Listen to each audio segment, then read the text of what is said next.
आरती अपने मजदूर माँ बाप की दो लड़कियों के बाद तीसरी औलाद थी। 3 लड़कियों के पैदा होने से दुखी होकर उसके पिता ने उसका नाम आरती रख दिया था और आरती के माता पिता अब चौथी लाख की नहीं चाहते थे। खैर, आरती का नाम सार्थक हुआ। उसके बाद एक लड़के का जन्म हुआ, लेकिन आरती अभी भी एक बोझ ही थी। जब आरती 6 वर्ष की हुई तभी उसका बाप मर गया। पिता की मौत के बाद घर में अब उसकी माँ विमला और दादी रज्जो ही थे जो इन चारों भाई बहनों का भरण पोषण कर रहे थे।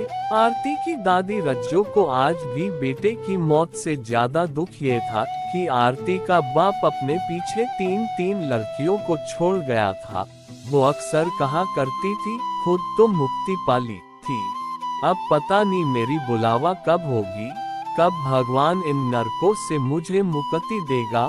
आरती ने लड़की होने के कारण अपनी पूरी जिंदगी अपने परिवार की घृणा और दुत्कार ही सही। पति की मौत के बाद आरती की मां विमला भी भाव शून्य हो गई थी। उसे भी अब अपनी तीनों बेटियां जिम्मेवारी नहीं बोझ ही दिखाई देती थी। जब आरती 16 वर्ष की हुई तो उसे ब्लड कैंसर हो गया। डॉक्टर ने बताया कि काफी रुपया भी लगेगा और परिवार में से ही किसी को अपना मेरुरज्जा किडनी देना पड़ेगा। डॉक्टर ने साफ कहा था कि देने वाले की जान को कोई खतरा नहीं होगा।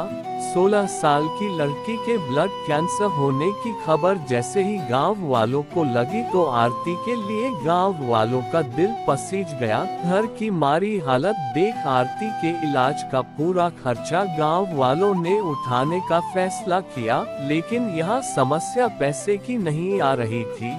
ग्रामीण समाज आज भी भावनात्मक समाज है। कई व्यक्ति थे जो आरती के इलाज के लिए पैसा खर्च करने को तैयार थे, लेकिन इस बोझ के लिए परिवार में कोई भी अपने शरीर का मज्जा देने को तैयार नहीं था। आरती की 60 वर्षीय दादी को भी आज अपनी जिंदगी के बचे हुए कुछ वर्ष आरती की जिंदगी से ज्यादा कीमती लगे।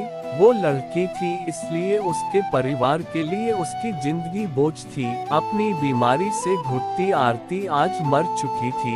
घर पर काफी लोग जमा थे। सब आरती की माँ और दादी को ढाढ़स बंधा रहे थे और उनकी गरीबी को कोस रहे थे। आज मृत आरती का चेहरा शांत था। उसने अपनी जिंदगी में बस अपने परिवार की दुत्कार सही थी और बाद के कुछ समय बीमारी की पीड़ा, लेकिन आज वो शांत लग रही थी। क्या इच्छा रही होगी उसकी अंत समय में। एक बार उसे कहते सुना था, माँ आदमी मरने के बाद अलग अलग रूप में जन्म लेते हैं, कुत्ता, बिल्ली, चूहा या पालतू पशु। माँ मैं तो चूहा या कीड़ा बन जाऊंगी पर आदमी ना बनूं। देखिए जानवरों को तो पता ही ना होता उनकी औलाद में कौन सा लड़का कौन सी लड़की। आदमियों को ही पता हो यो फर्क तो बस उसका बाल सुलभ मन मानव की इस वृत्ति का प्रतिकार नहीं कर सकता था, लेकिन जिंदगी भर जो घृणा उसने अपने प्रति देखी थी उससे वो जरूर महसूस कर सकती थी। शायद भगवान उसकी अंतिम इच्छा पूरी कर देगा, उसे मानव नहीं पशु योनि में जन्म देगा। तो दोस्तों, आपको विजय कुमार के लिखी हुई यह कहानी heart touching story in Hindi Aarti कैसी लगी हमें कमेंट बॉक्स में जरूर बताएं। लाइक, सब्सक्राइब, बेल आइकन, घंटी बजाना ना भूले। वंदे मातरम।